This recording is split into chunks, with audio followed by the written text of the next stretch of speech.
பிரபல நடிகை அனுபமா பரமேஸ்வரன் தன்னோட கடந்த கால காதல் உறவில் தான் எதிர்கொண்ட நார்சிசிஸ்டிக் அபியூஸ் எனப்படும் உணர்வு ரீதியான சுரண்டல் மற்றும் மன உளைச்சல்கள் குறித்து அண்மையில் பங்கு பெற்ற நேர்காணல் ஒன்றில் வெளிப்படையாக பேசியிருந்தாங்க.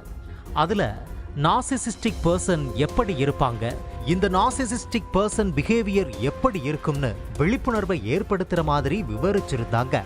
நார்சிசிஸ்ட் யாரு, அவங்களோட பிஹேவியர் எப்படி இருக்கும்னு இந்த வீடியோவுல பார்க்கலாம். நார்சிசிஸ்ட்ங்கிறவங்க தன்னை மட்டுமே உயர்வா நினைச்சுக்கிட்டு மற்றவங்களோட உணர்வுகளை மதிக்காம தங்களோட சுயநலத்திற்காக துணையை முழுமையாக கட்டுப்படுத்த நினைக்கிற தீவிர மனப்போக்கு இருக்கிறவங்களா இருப்பாங்களாம். அதாவது ரெட் பிளாக்ஸ் பர்சன். எல்லா தப்பையும் அவங்களே செஞ்சுட்டு அதுக்கெல்லாம் நீங்க தான் காரணம்னு உங்களையே குற்ற உணர்ச்சிக்குள்ளாக்குவாங்க. அதாவது உங்களோட சுய நம்பிக்கையை சிதைச்சிடுவாங்க. உறவின் ஆரம்பத்திலேயே மிக தீவிரமான காதலை பொழிந்து சீக்கிரமா கல்யாணம் செஞ்சுக்க இல்லைன்னா அடுத்த கட்டத்திற்கு உங்களை அவசரப்படுத்துவாங்க.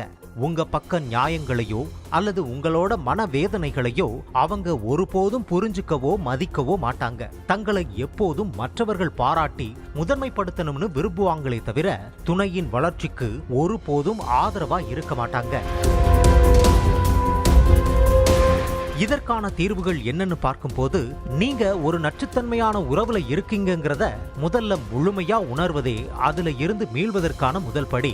நார்சிசிஸ்ட் நபர்களிடம் பேசி புரிய வைக்க முடியாதுங்கிறதால அவர்களோட தொடர்பை முழுமையா துண்டிக்கிறது மட்டுமே உங்களை முழுமையா பாதுகாக்கும். மீண்டும் அவங்களோட உணர்ச்சி வசப்பட்ட பேச்சுகளில் இல்லைனா சூழ்ச்சிகளில் சிக்காம இருக்க உங்களுக்கான எல்லைகளை நீங்களே வகுத்துக்கணும். நீங்க இழந்த சுயமரியாதை மற்றும் ஆரோக்கியத்தை மீட்டெடுக்க போதுமான கால அவகாசத்தை எடுத்துக்கோங்க. தீவிரமான மன உளைச்சல் இல்லைனா பதற்ற நோய் இருந்தா தகுதியான ஒரு மனநல ஆலோசகரை அணுகி முறையான கவுன்சிலிங் பெற்றுக்கிறது சிறந்த தீர்வு. உளவியல் ரீதியான இத்தகைய நச்சுத்தன்மை வாய்ந்த உறவுகளை ஆரம்பத்திலேயே கண்டறிந்து விலகுவதே மன அமைதிக்கு வழிவகுக்கும்.